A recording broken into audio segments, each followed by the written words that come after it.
Welcome to Education Perspectives. I am your host, Liza Holland. This is a podcast that explores the role of education in our society from a variety of lenses. Education needs to evolve to meet the needs of today and the future.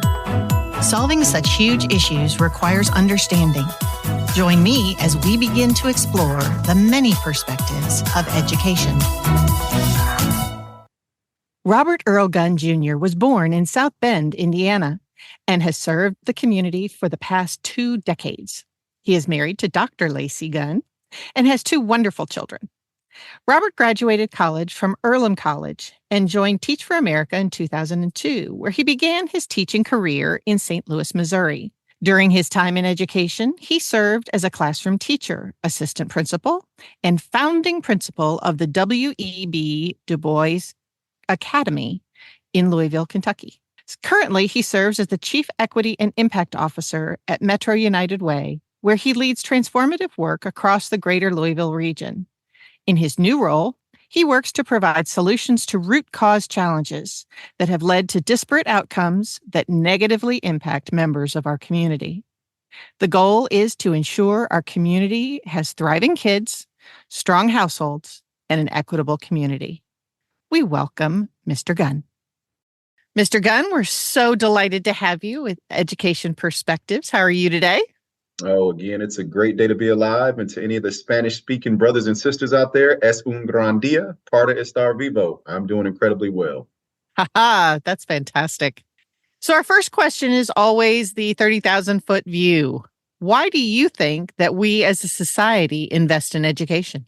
Yeah, well, thank you again for having me. And I'll start with somewhat of a long-winded answer, but I think I can answer that question about education through a personal story and what is my why as to how I get an education or how I got an education and how I do and why I do what I do. So again, Robert Earl Gunn Jr. is my name. I always introduce myself using my full name because I believe names matter. That was something I learned as a classroom teacher. But even before that, I am junior. My daddy was Robert Earl Gunn Sr. My son is Robert Earl Gunn III. And I always start just by talking about a story of my father.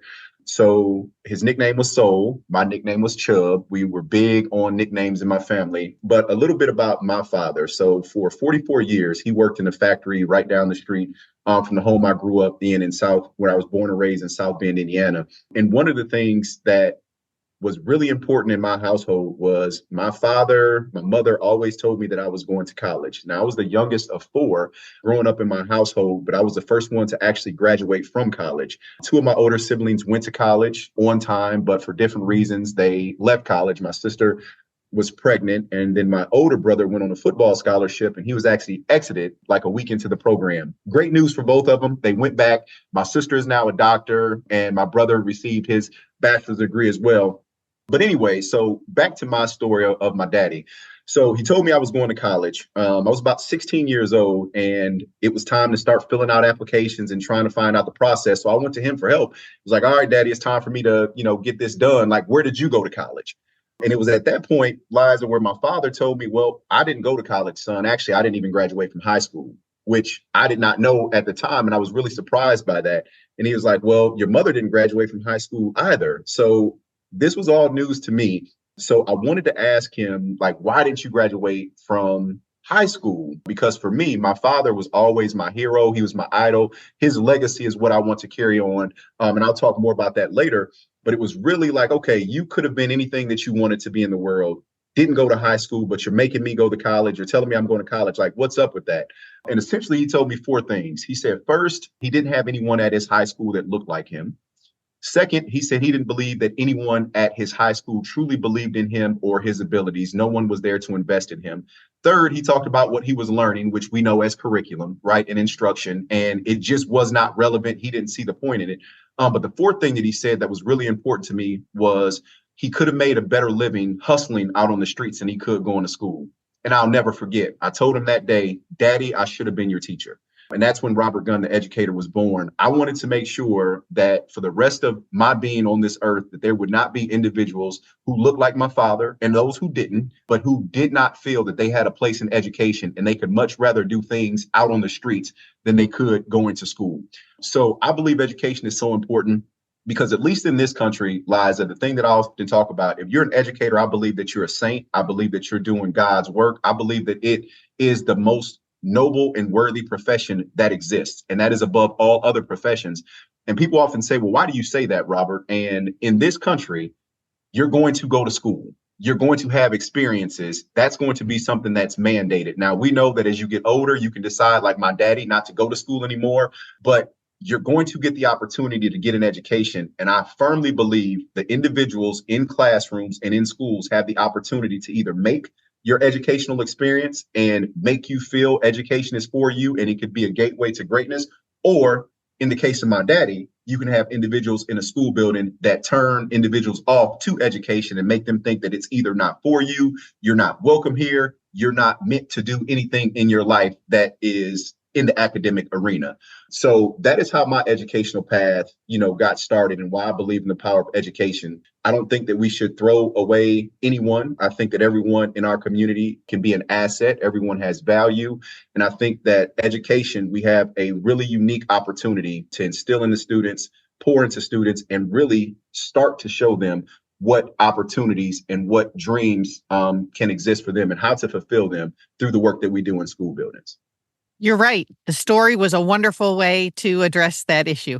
Absolutely. Absolutely.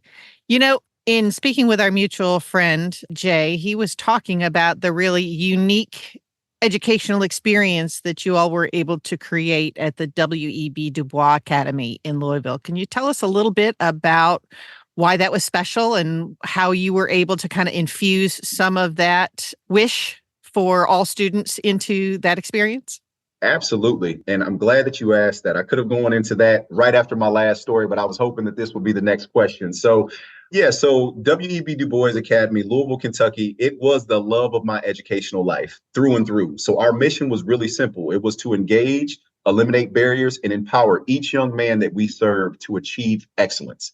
Period, point blank. And if you listened to the story that I shared about my father, what we did at the Du Bois Academy makes complete sense, because for me, it was a full circle moment. But Liza, I often like to start and tell the story about Du Bois, the first question that was asked of me when I wanted to start the school. So a little bit of background information. So Du Bois, I was allowed a year to kind of really prepare. I was able to travel the country. I went to Chicago. I went to Dallas, went to several different cities that had schools that were set up for young men of color for academic excellence, not schools for behavior, not schools where, students were in trouble, but true institutions of academic excellence and greatness for young men of color. So starting to do that work, it was really interesting. I came back and I was really inspired by some of the things that I was seeing. But the district, which I love JCPS and will love JCPS to this day for this, gave me the opportunity to literally build things from the ground up. So the first thing that I wanted to do, I met with who was hired as one of our first assistant principals. Her name is Amy Wells, and she is a curriculum guru. But I wanted to find someone that can truly help me capture the experience that I wanted these young men to have. So the very first question that Amy asked me was, Robert, at the end of these young men's time at Du Bois, what do you want them to be like? That question blew my mind, because that was the first time in education that I was in a position of, I would call, absolute power over an entire school, that I could start with that question. And when she asked me that, it kind of gave me chills, because I was like, what do I want them to be like? Like, we don't want to talk about test scores. We don't talk about, she said, I don't want to talk about any of that. What do we want them to be like? So from that question, I really started to dig in, and I'm like, okay, well, I want these young men to be leaders. I want them to be assets in their community. I want them to have a strong sense of self-value and self-worth. I want them to be able to be accountable. I want them to be able to take flight for themselves in life. And I want to do that through the school building. So from there, we didn't even talk about test scores. We didn't even talk about how to improve academic achievement. We started talking about what we called our pride values. And those were perseverance, resilience, initiative, discipline, and empathy. So we said that if we can get young men to embody all of these characteristics, all of these dispositions, and on a daily basis through our curriculum, through our interactions, we pretty much made them aware of what these things meant, how they were displaying them in their lives, and how these dispositions would help them become better young men. That's what DuBois was about, and that's how we started. So through our curriculum, of course, we wanted our young men to be reflected in the curriculum. Our job was never to tell folks what was right or what was wrong, but like so many things in life, there's always more than one side to the story. So we wanted to talk about perspective. So, we looked to capture a multicultural and Afrocentric lens when it came down to our instruction, but more so than any of that, we wanted to pour into these young men and again, make them feel that they did belong in an academic setting. They were going to be held to high expectations, but also with high expectations were going to come really, really, really high levels of support. Because I'm a firm believer that you couldn't work at the DuBois Academy if you felt bad for students. We didn't want this poor baby syndrome. We didn't want people who wanted to feel like they were saving these young men. We did want individuals who could see the value and the worth in these young men and hold them accountable and push them forward to be excellent through, again, high levels of support. So I would always be, I was famous for saying, if you come to the DuBois Academy and you're hungry, we're going to feed you. If you're crying, I'm going to dry your eyes. If you need clothes, because your clothes might be dirty or soiled, don't worry about it. We're going to get you new clothes. And all those things are going to happen before you set foot in the building. Because make no mistake, education can be your pathway to success for the rest of your life. So I want any excuse or any barrier to your learning on that specific day, I want it to be left at the door. So before you walk into the door, let's get all those things solved. So once you come in, you're at home, you're at a place where you're going to be loved, respected, taken care of, held accountable, and pushed to be the best version of yourself. Oh, that's tremendous. And all of those things are exactly what community wants. It's what these Portrait of a Graduates are really elevating, and yet none of it is measured in a test score. Absolutely. Yeah, that's really powerful. I am curious. Been having a number of conversations lately about scaffolding, and I would be interested to hear your take, because I think to some extent, we as a teaching profession, I'm actually not coming from the teaching profession, but I see lots and lots of scaffolding and supports for students when sometimes there is a need for productive struggle and really making them think. And I'd just be curious to hear what your take on that is. Yes, ma'am. So I like the term that you used in the sense of productive struggle. So I don't think learning can occur if there isn't some type of struggle. Otherwise, it's just disseminating information and expecting folks to receive information. So as I shared, when we talked about our pride values, we talk about perseverance, we talk about resilience quite a bit. So it was not uncommon, in a classroom to hear a teacher, mentioning, hey, today you're going to need to persevere. In fact, same way that you walk into a classroom, Liza, and you see a learning target, today I will be able to identify the 3 branches of government. You would also see another target that would mention one of our pride values. It might be perseverance that's up there, and it might tell students, today as a teacher, I'm going to communicate very little information because I want you to come to understanding on your own of these topics. So I really appreciate that. And again, I think that scaffolding piece goes back to what I mentioned earlier in terms of that poor baby syndrome. If you think about what we do with our own children, Liza, there's no better analogy than me than riding a bike. Any parent, any older person that has a younger person, they're teaching them to ride a bike, going into that, the young person is going to fall at some point in time. And if they want to ride the bike, then falling down is going to be a byproduct of learning to ride the bike independently. Now, if you want to hold that bike and hold on to it the entire way, that's absolutely fine. But that young person is never going to learn how to ride the bike. So similarly, when it came down to instruction at DuBois, we understood that. But we also understood that traditionally and historically, and I'm not saying in all schools, but in a lot of school settings, the outcomes that we see for Black and brown young males are a byproduct of, I wouldn't call it miseducation or a lack of education, but I think a lot of it may be a lack of understanding and a lack of that willingness to allow students to struggle. That might be rooted in, I don't think that you can because of what you look like. I don't think you deserve to because what you look like. And well, let me back up on that second one, because I truly feel anybody that's in the classroom, I've seen great teachers. I've seen teachers who are not as effective. I don't think anyone who gets into education goes in with that mindset that I don't think you deserve to. I think sometimes it is, I don't think that you may be able to. But again, going back to the experience at DuBois, a lot of that was, rooted in, we're going to make sure that what we're teaching you is coming from a standpoint that we're trying to get at your level of understanding or your level of interest in order to introduce you the subject matter that we love and that we care about. So I think our instructional strategies made scaffolding a lot different because the entrance into the lesson was exciting to our young men. And then once you had that excitement, it was easier to make sure that you were challenging them. And as a principal, as an individual, as a human being, I'm highly competitive, right? So I wanted to foster that culture within our students. And a lot of times it was not a culture of students competing against one another, but it was a constant reminder that you are competing against yourself. Quick example of that, every time before our students took the MAP assessment, I would do a push-up challenge. Cafeteria, kids are like cheering, and I would promise them at the beginning of the year, however many push-ups I do on this day, I'm going to make sure that I'm working every single day, because the next time you all take the MAP assessment, I'm going to do more push-ups. It might be a half more, it might be one more, it might be 10 more, but that was just a little way for me to try to motivate students. So when they were taking the MAP test, and I would tell them, like Amy Wells, again, who is my assistant principal, I can do more push-ups than Amy Wells. I'm not in a competition with her, but Amy is in a competition with herself. I'm in a competition with myself. So when the MAP scores came out, we would sit down, we would talk to students, we would show them those scores, we would give them a pathway to say, okay, next time you take the MAP, this is what we want to see you improve, the same way that I'll improve, on push-ups. So that was, again, just something else that we would do just to continue to push students forward and just to continue to instill in them and believe in them that they can, they should, and at DuBois, they will. Boy, that's brilliant. And what a wonderful way to model that for them, to show that you're doing the same thing, that kind of installation of being a lifelong learner and a lifelong, looking for better and better iterations of yourself. Yes, ma'am. That's really neat. I would love to ask you, from a leadership perspective, how did you go about empowering your teachers to feel like they had the agency to kind of make this shift in how they approached education?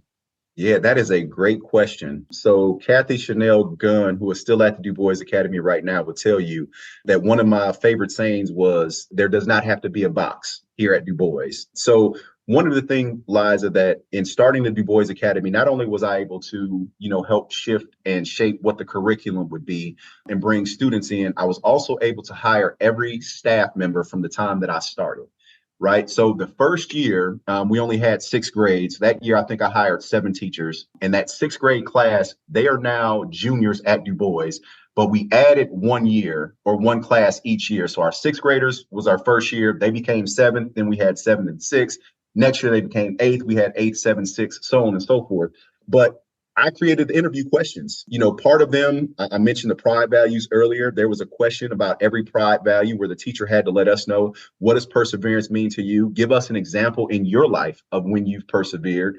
But then also, I wanted to talk to them. And the final question was about sense of belonging. Why do you feel that you belong here? And if you were to come to the DuBois Academy, talk to me about things in your educational path or journey that someone has told you no, or that's a bad idea, or you can't do X, Y, or Z because here, what I'm going to tell you is, as long as students are safe, as long as you have positive intent, as long as you're putting your best thinking forward, I'm not going to say no to ideas. I think what I had seen based on other schools that I had been at and other teachers that I had experienced, there became a sense of burnout because schools were all about academic achievement and test scores. And if you did not meet an academic test score or a benchmark, then your school was deemed, quote unquote, failing. Right. So what I promise teachers is, you're never going to hear me talk about test scores. And teachers used to tell me, Gunn, you need to stop saying that. You can't say that when the superintendent is here. I'm absolutely going to say that, because I believe that, again, when I started this school, when I was chosen, when I got the privilege to and the honor to lead this school from its inception, the question is, what do we want students to be like? Not what we want them to test like. I know some distinguished disasters in the world, who are wonderful on paper. And that doesn't mean everybody who scores distinguished is a disaster. But also, to me, there's no correlation that if you score distinguished on a test, that means that you're any better than anyone else. And I also understand, Liza, that I wanted to elevate for our teachers that here we want well-rounded young men who are going to be like this when they end. And yes, we want them to score as well as they can on an academic test. But I'd be darned if I'm going to, as a principal, lead a school building to where there's 36 weeks in the school year and 1 week will determine whether or not we are successful. Test scores will come, which they did, if we're doing right by these young men and we're giving them all these other opportunities. So that to me was one of the things that was most important. So empowering teachers was, you need to make sure that there are learning targets that are posted because students need to know what that target is. We need to make sure that we're assessing whether or not students are meeting those targets, because someone can sit there and nod and smile their heads, but if they don't write it down or if they don't communicate to you that they have that knowledge and understanding, as a teacher, you're doing yourself and your students a disservice because you are assuming that they are capturing what it is that you're giving them. So outside of those two things, there wasn't a lot that I asked for. I wanted teachers to be creative. I wanted that lesson that someone told them no that they could not do. I wanted them to do it. I wanted that clip that they wanted to show that they thought was compelling, but they weren't allowed to do it. I wanted them to show it. I wanted them to be the best version of themselves, and I wanted them to eliminate any excuses that they had as to why they could not be the best teacher that they wanted to be. Because at DuBois, you can be the teacher that you are supposed to be. You can be the individual that's meant to inspire, and more so than anything else, you can get back to your why. You can get back to that glimmer in your eye to when you got an education because you wanted to change the world. This is your opportunity to do it in a place that is going to be safe. It's going to be supportive. I mentioned to you earlier, we wanted students to have high levels of support. Also wanted that for adults. No one is perfect. We had teachers that made mistakes, but for me, it is as long as you're willing to learn and grow. And again, I mean, if you've done something that is inexcusable and, there's nothing that can be done about that, that's different. But otherwise, wanted to support teachers the exact same way that we supported students. So that was our culture of belonging and pushing to be the very best version of yourself. That kind of symmetry is so important. And I think that to some extent, districts have been guilty of over scaffolding teachers. We're just going to help them. We're going to give them a day by day exactly what you need to do. No, that's not really helpful after all. Yes, ma'am. Goodness. Wow. That is so inspirational. I'm also curious, and it may be coming out of elementary, they were still not jaded, but how did the students respond? Did it take a little while before they could trust this new environment and this new way of doing school? It did. It took a while. And I'll tell you a little bit, Liza, about my journey. So I actually had to write an op-ed in the Courier Journal when we started the school because there were two prevailing thoughts. The first was the only way that DuBois was going to be successful is if I handpicked all of the good ones, right? And for me, my pushback was, well, they're all good ones, but what specifically do you mean? Let's not use coded language. Like, what do you mean? Well, you need to pick the students that are the highest performers, have the best attendance, don't have any behavior problems, and come to school, from a background of two parents, kids who are just going to come in and do exactly what they're supposed to be doing. So that was the first thought. The second thought was, well, aren't you just resegregating schools by opening a school that is unapologetically, catering to Black and brown young men? So I'll talk to you through both of those points. So the first, to really push back against that narrative, and there were some people, even internally, right? And when I say internally, I mean within the circle of education and district and JCPS, who did think that we needed to select students in that manner. Liza, if anyone knows anything about me, I showed my sixth graders my sixth grade report card. I showed them the D's that I had. I showed them the negative comments that were written by some of my teachers. So for me, it didn't sit well with me to only select high performing students that meet those criteria, because for me, it's like other schools across the nation that if you select the best and the brightest, you should be the highest performing school, right? Yeah. So if Robert Gunn, the student, couldn't get into DuBois, if I were a sixth grader, then we're going to open it up for everyone. And to even push back further, so we were able to accept 150 students each year. The first year, I went to all of the underperforming, low-performing elementary schools to speak to students. Any student that was deemed failing, or any student that came from a school that was deemed failing, automatically got into the DuBois Academy. So in year one, that meant that 144 out of 157 students that we accepted met that criteria. So that immediately shut people up.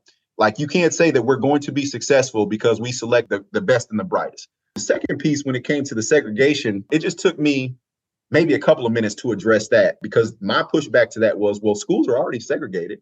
And especially if you look at schools when it comes to African American males, if you look at our behavior schools where students go because they've received discipline and they're no longer welcome at their school, or students have been arrested and they're no longer welcome at their home school. If you look at the populations of the schools that we have in Jefferson County, those schools are well above 90% African American males. But I've never heard anyone question why that isn't segregating schools, because people, in my opinion, felt like, well, oh, that's where they need to go. That's where they deserve to be.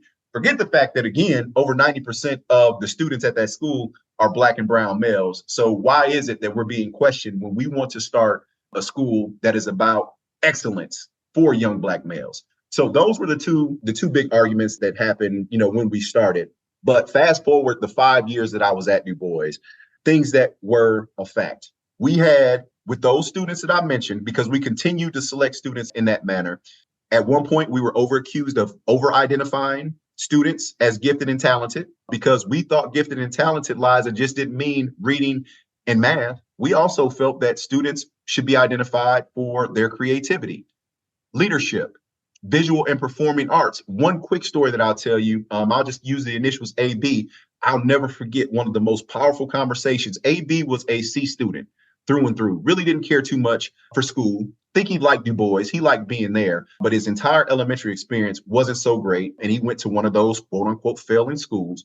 But I'll never forget, I called his father, who has the same initials. And I was like, Mr. So-and-so, I just wanted to call and tell you that your son is gifted and talented. He's been identified. The dad literally said, hey, Mr. Gunn, you're talking to so-and-so. I said, yes, sir. And I'm calling you about Junior. He is gifted and talented, so much so he's been identified. Some of his artwork is going to be displayed at the Speed Art Museum. They're going to allow the DuBois Academy to have an exhibit there, and some of his artwork is going to be displayed. He is like, oh, I knew he could draw. He can be talented as an artist. I said, absolutely. Here, again, what I promised you all when we started, this is not going to be a school that is just focused on academic achievement. Again, I want students to be the best academic student that they can be, which I pushed that I wanted all of our students to have a scholarly identity. If you read research from Pedro Noguera, UCLA, he talks a lot about the need for that and the need to push back against this narrative for Black and brown, especially males, of what it means to be a man and to have an identity. So often scholarly or scholarship is not tied into that. But this was just another way for us to identify students. So regardless of what your gifts, your talents, your desires, your thoughts were when you came into 3307 East Indian Trail, we were going to do everything that we could in our power to tap into your talents and to show you, again, you may not be the best mathematician. That's okay. Be the best mathematician you can be. And we're going to support you with that. But we're also going to support you just in an encompassing way to make sure that you can be the best version of yourself. What a magical thing. Wow. You must be incredibly proud of that school that you've built. Yeah, that just goes straight to the heart. So what in the world could draw you away from that? I understand that you're now with Metro United Way. Liza, you were good. You're good. Like I could have given you a 30-minute speech about my life, this, that, and the other. But the way you're setting these questions up are absolutely perfect. So great question. So I often like telling stories. So let me walk you through a little journey of how I got to where I am now. So my official title right now is Chief Equity and Impact Officer with Metro United Way here in Louisville, Kentucky. But we serve a 7-county region, and our goals or our pillars are to ensure we have thriving kids, strong households, and an equitable community. Let me walk you back to my journey of how I got here. So I mentioned to you that 16 years old, I mentioned the soul, Daddy, I should have been your teacher. So let me walk you through. I was not an education major. I went to Earlham College, Richmond, Indiana, graduated. And luckily, I knew I wanted to teach, but I didn't have a degree to teach. So luckily, I was accepted into Teach for America. In 2002, was sent to Houston, Texas for 6 weeks to learn how to teach. From there, I went to St. Louis, Missouri, Blewett Middle School, 1927 Cass Avenue, St. Louis, Missouri. And that's where I learned how to become an effective educator. So, quick story about getting to Blewett. So, one of the things that my granny told me, I needed to dress different than I did in college. She was like, Shub, you don't need to be wearing all those baggy clothes. You're going to be a teacher. You need to look the part. So, she gave me her credit card, gave me $500 to go to JCPenney, and she said, you need to get you a new wardrobe. So, the first day, Liza, I am walking up to the school building. I mean, I will use the term suited and booted. I have on a nice suit. I have my tie on. I'm walking up to the building. I have a little bag, a briefcase looking bag that was gifted to me by a family member. And as I'm walking up to the school, my principal at the time, her name was Annie J. Chambers, phenomenal principal. And in the front of Blewett, there were some steps, and she called that the front porch. And it was not uncommon for our students to be sitting on the front porch. So again, this is my first day. I'm walking up. I have my briefcase in my hand. And there's a group of students that are sitting on the front porch. One young lady looks up, and I won't use the language. I'll just use a letter. Blewett was 100% African-American students. In the 3 years that I taught there, I never saw any student that did not identify as Black or African-American. But I'm walking up, so a young lady sees me, and she says, look at this N. She was like, now he's a bigger fella, so, but he's in a suit. So he's definitely not our security guard, and he's not our gym teacher. I wonder what this N is going to be teaching this year. So I don't know what to say to that, Liza. I just kind of nod, walk around, go into the building, go through the metal detectors that we had at the time. I make it up to my classroom. Now, my classroom is decorated. Again, I made this promise to Soul, Daddy, I should have been your teacher. So any student that walks through my doors, they're going to get this wonderful experience. I'm going to give them all that I can. I was teaching 7th grade social studies. So I'm in the classroom. I have 36 desks. Start a class, student 36 walks in. 37, 38, 39, 40, 41. There's 41 students. I'm like, hey, I'm not going to be, this is good. Hey, you can sit here. Don't worry about it. You sit right there. Don't stand on the desk, but you put your bottom down, sit on the desk. Don't worry about it. I'm Mr. Gunn, Robert Earl Gunn Jr. I'm here. We're going to set the world on fire in our social studies class. So I'm into it. I'm telling the students who I am, what I'm about, what I want to bring to the table. About 10 minutes into class, hear a knock on the door. I go to the door and I open it up, and it's the same young lady who had choice words for me out in the front. Look at my watch. I'm like, well, class is 10 minutes in. Are you lost? How can I help you? She's like, are you Mr. Gunn? I was like, yes, ma'am, I am. She's like, I'm supposed to be in your class. I was like, okay, we can talk about you being later, but hello, what is your name? And she looked, she said, you can call me OG Linda Lee. And then she said, you probably don't know what OG stand for, do you?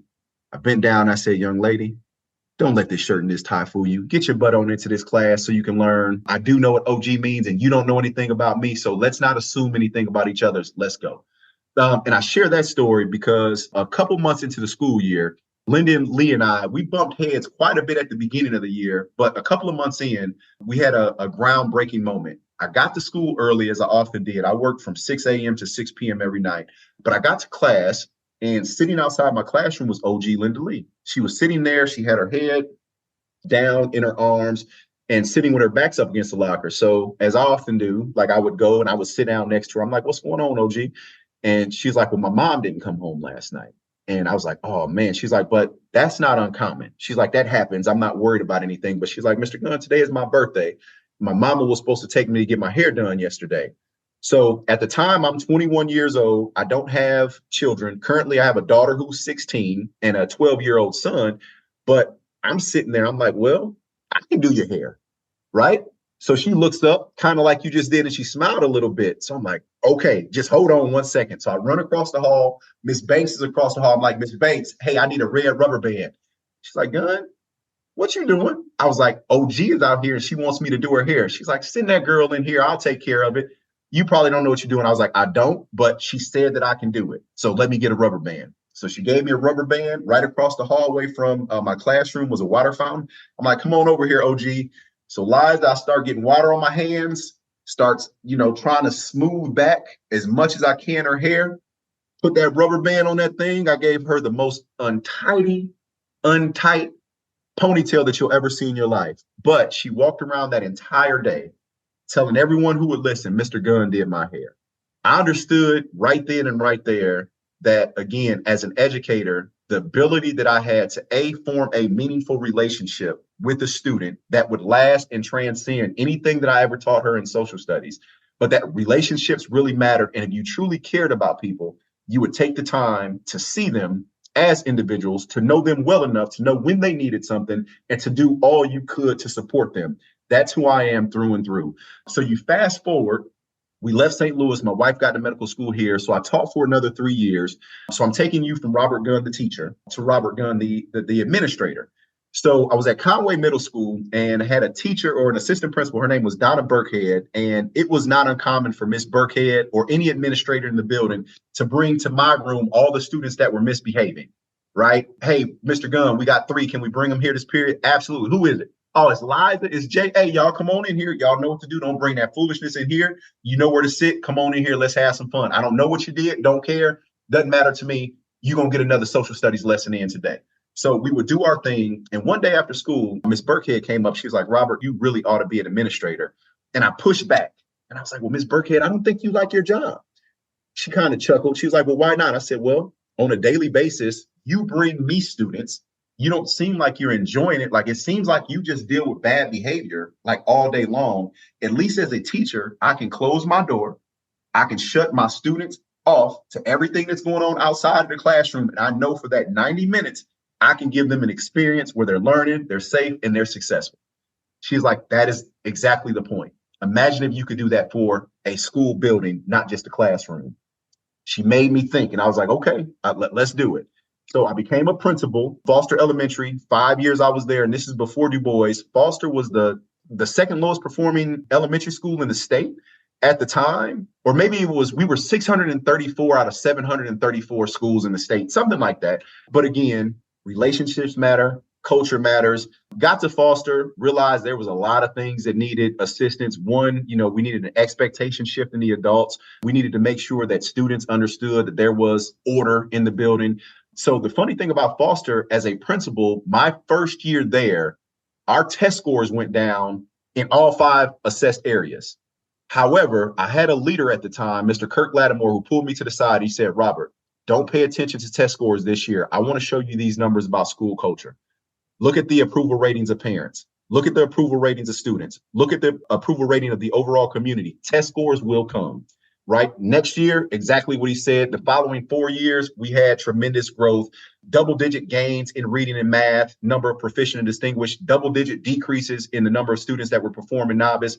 But that lesson taught me what I needed to know for DuBois is that culture matters and expectations and relationships have to predate anything that's going to happen academically. So again, I've already shared with you about the DuBois Academy, 5 years of being there. If you compared our students with our peers in the district, we outperformed 5 straight years in reading and in math. In math, that was both academic growth and academic achievement. I told you that we increased the number of students that were being identified as gifted and talented. We had the 3rd highest attendance rate in JCPS. We had the highest level of sense of belonging in the entire district for students. And when it was all said and done, so 5 years of doing that work, Liza, I felt that I was at a point where DuBois was going to be sustainable. It didn't matter if I were to leave, and that's, Jim Collins, Good to Great, talks about the difference between level 4 and level 5 leaders. And level 4 leaders, the show is all about them. Everything is great. When they leave, stuff just crumbles and falls apart. Level 5 leaders leave a legacy that can continue to be carried on. So the thing that really changed for me, I shared with you that first year, we only had 211 applicants for DuBois. By the time year 5 rolled around, we were the 3rd most popular magnet school in JCPS behind only Manual High School and Central High School. So that meant that instead of getting about 200 applicants, we were getting well over 600 applicants. And these were young men of color that wanted to come to DuBois for 6th grade, right? So I don't even know what percentage that was of the total population, but it became increasingly difficult for me to have conversations with parents. Hey, Mr. Gunn, my son really needs your school. Like, why didn't he get in? And I'm like, well, it's a lottery. He didn't get in. I mean, it's not anything that I did, not anything that I could do. But there really started to be a calling within me that said, is this enough? Similar to me being a classroom teacher, I could close my door. Me being a principal, I was certain that any young man that walked into 3307 East Indian Trail, we were going to make him successful. But what about the rest of the community? What about the moms? What about the dads? What about the uncles, the aunts, the grannies, the granddaddies? What about these systems that we were able to block our students from within the walls of DuBois? But once they leave DuBois, they're still going to go out and work and live in this ecosystem that isn't quite right. So this opportunity arose where, again, I am able to do work across the community in so many different facets, including education. But I'll tell you, Liza, before I made the decision to transition from the DuBois Academy, I called a school meeting and I asked the school for permission. That was very important to me because I also know that, in our community at times, there is a sense of abandonment, especially for young males of color, sometimes by males of color. So I wanted to be crystal clear to the young men at our school, like, you all have done absolutely nothing wrong. Like, this is an opportunity for me to do what we've done here, but for me to be able to do it at a bigger scale. And every day we would say the DuBois Academy Creed, and it is, I was born to achieve greatness. I will not be defined by my mistakes, but my willingness to accept correction, to learn and grow. My greatness will be a result of my work ethic, mentorship, and support. I will achieve all of my goals. I will be accountable for my actions and responsible to positively impact my community. I was born to achieve greatness, and I will determine the king that I will become. So I recited the creed, and I asked the young men, if I go and I do this work, the work that I will be leading with education, the work that I will be leading with basic needs, the work that I will be leading, with the community to make sure that we have equitable outcomes for everyone, do you all think that I would be living out the creed? Students told me yes. I cried. I cried when I talked to our staff. That was about 3 months before the school year ended. Their biggest question was, are you leaving right now? I'm like, absolutely not. I'm going to finish the school year out with you all. And furthermore, I'll make sure that any work that I'm leading in my next role directly benefits the DuBois Academy and schools across our entire district. So I've been able to do all those things, but a very long answer to a short question that you asked me. But I like to tell that story of, for me, it's just continued and increased impact. I love what I was doing as a teacher. And if you ask me, 2 years in my career, I never wanted to do anything else. I love being an assistant principal and a principal. If you asked me, I never thought that there was anything else. And now the role that I'm in is, again, I consider myself a force multiplier, and I will always seek to be in positions to where I have the greatest opportunity to impact what I care about. And that's people, and that's outcomes for people, because I believe everybody deserves to have an opportunity to be great. Force multiplier. I love that. I love that. What, if anything, looking at education now from the outside, have there been any types of kind of revelations to you or change in your perspective from working from the United Way standpoint? Yes, ma'am. I would say the biggest revelation that I've had is I was really and truly hopeful that for a moment in time, especially when the pandemic hit, we were living through COVID. There was a moment there where I truly hoped that our society as a whole would really be able to understand the importance of educators, the importance of school buildings, the importance of teachers, principals, office staff, bus drivers, everyone who is in the ecosystem of education. I was really, really, really hoping, after being forced to be home with your children and forced to really understand what the dynamics are like or what teachers may go through on a day-to-day basis, I was really hopeful that our society would look to elevate the status of educational professionals, right? That did not happen. I think for me, it kind of went a little bit backward. It was like, okay, now the kids are going back to school, adults, teachers, principals, we know this, you haven't had kids. So now you have more work to do, because now we're not just expecting you to take care of the teaching and learning. We're expecting you all to have resources for mental health. We're expecting you to have resources for all of these things that education was not meant to solve, right? Now, education is meant to solve all of these things, but the biggest revelation for me has been, I think, how willing we are as a community to put all that onus on education, and when things aren't successful, to point the fingers directly at schools. So in my role now, I think it's really helpful for me to be able to have those conversations with folks who are saying, well, for us, our district, JCPS is wrong for this, they're wrong for that. The one thing that I know is, regardless of a school's academic standing, every single school building, I would say, in our country and in the world for that matter, has adults who care about kids and who want to do what's best for kids. And they have an incredibly difficult job to do that with everything that they're facing, right? So the thing that I often ask people to do is lead with grace.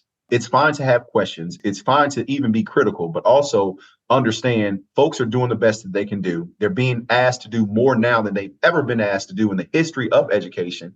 And as a community, we're doing less because we don't see it as being our issue or our problem. So in my role now, it's beautiful for me to be able to say, okay, yep, we can point our fingers at JCPS. We can say this, we can say that. But as a community, how can we help? Because those kids are only going to be at school from the time they get there to the time that they leave. Where do they go after school? What kind of programs do we have for them? What kind of supports do we have for them? What kind of ecosystem have we built to where what is being taught or skills that are being instilled in students in school buildings aren't lost and they don't go away when they leave the school building?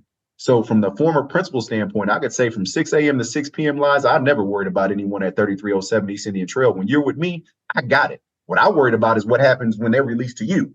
And the you that I'm talking about is the collective community. So a huge part of the work right now that I'm trying to lead is making sure there's this out of school time ecosystem of support for students. So when they are not at school, similar things that they're learning at schools, whether academically or as Jay Cloud would talk about employability skills, things like that, that they are also getting opportunities to engage in that type of environment when they're not in school. So when you talk about revelation, that's been it. There needs to be a stronger communal commitment to our kids, because if we don't reach these kids now, they will become adults. And if we don't meet their needs now, my saying is they're going to eat.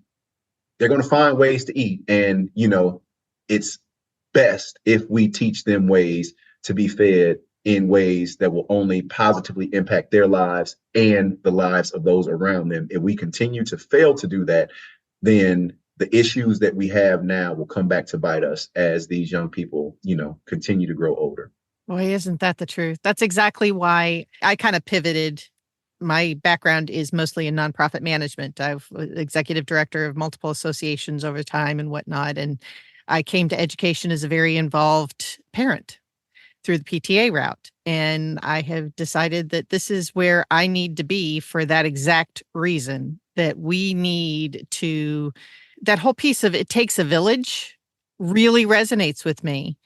And so my whole focus is going to be, I feel like there's so much good work. I worked with the United Way of the Bluegrass as a consultant in the Pritchard Committee, and there's so much good work happening in the community and with families. And so my target is businesses, is to try to be that bridge to stop the finger pointing where you're not bringing us employees with the skills that they need. And okay, fine. Tell us about it. Help us make that happen. Let's get a communication superhighway going back and forth. So, it's just so inspiring. So inspiring. I have taken a lot of your time here. So let me finish with this question. What would you like for decision makers to know? And you can define who the decision makers are. That is a great question. So decision makers, what I would like for every decision maker to know, and again, this for me is going, like we talked about from that 30,000 foot view earlier. In this role, one thing that I've learned is things are connected. And sometimes I feel that decision makers are either disconnected from those who they aim to serve, or there's a disconnect in understanding to how previous decisions have led us to where we currently are. So one of the things that we do here at Metro United Way is we do something called a racial wealth gap simulation. Lies. And essentially what that is, we walk folks through 13 historical policies, right, that have been enacted here in the United States of America. And through the simulation, you are either a person of color or you're a white individual, right? So we take you through 13 historical policies. And at the end of each policy, you're either given what we call a card or a token of opportunity. It might be land, it might be money, it might be some other resource, right? And we walk you through this simulation, and maybe you'll participate it, maybe someone who's listening, so I won't want to ruin it for them. But at the end of this, you'll see these 13 policies that were enacted here in the United States of America led certain individuals and groups to have many, many, many more opportunities that led to increased wealth, increase educational opportunities, increase generational opportunities. And then you'll see another group that these same policies negatively impacted. So for me, for decision makers, what I want them to know is I never would fault an individual who had no say in previous decisions.